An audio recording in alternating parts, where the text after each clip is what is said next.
Welcome to Business Law 1 class, Section 5 of Unit 4. Discharge by frustration, Type 2. Session objectives.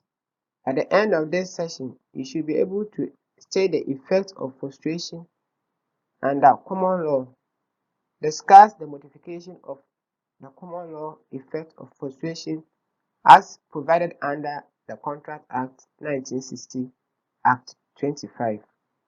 You remember we indicated earlier that frustration under the common law makes a contract impossible to be continued. Now, this rule is also applicable in the context of Ghanaian law with certain modifications. A contract is found to be frustrated. So, you're saying that where a contract is found to be frustrated, then the parties are released from their obligation under the contract. Another party may sue for breach. So this is the position of common law. So once the contract is frustrated by unforeseen circumstance, then the parties are no longer perform their future obligation, and no one will enforce a right for breach of non-performance. So at common law, the discharge by frustration does not operate retrospectively to commencement of the contract.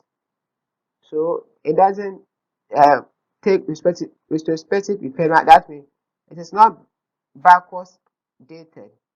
It see more of the future. Now the common law effect on frustration of contract.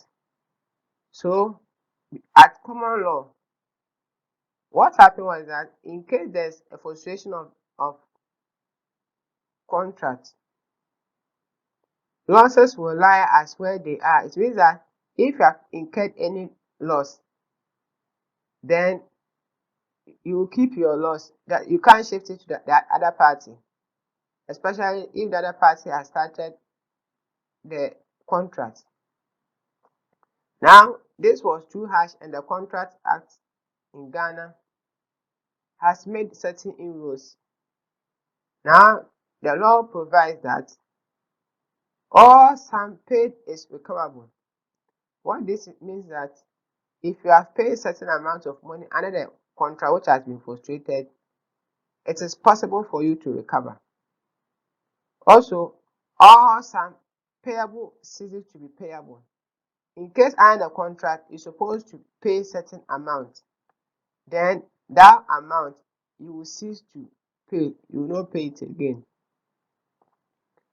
Relevant expenses incurred is recoverable, including overheads. So overhead expenses, if you have incurred some, is also recoverable. That means you can cover those costs.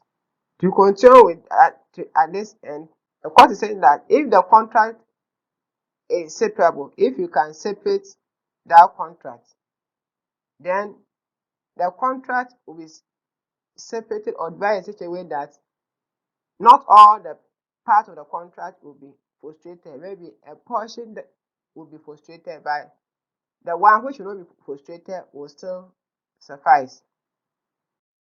Now, before I give you the summary, you have to understand that where sum of money you want to recover a certain amount and the other party has already incurred certain expenses, the court will allow the person to retain the expenses made so far, and the remaining balance will be returned to you. So it's not that all the amount that you have paid you're going to recover. If the person has started working and has used part of the money to work for things in relation to the contract, then you cannot recover all the amount. By the ones that has not been spent is what you are going to recover. Session summary. In this session, we look at effect of frustration in common law and the inroads that have been provided under the Contract Act 1960 at 25. Thank you and have a wonderful day.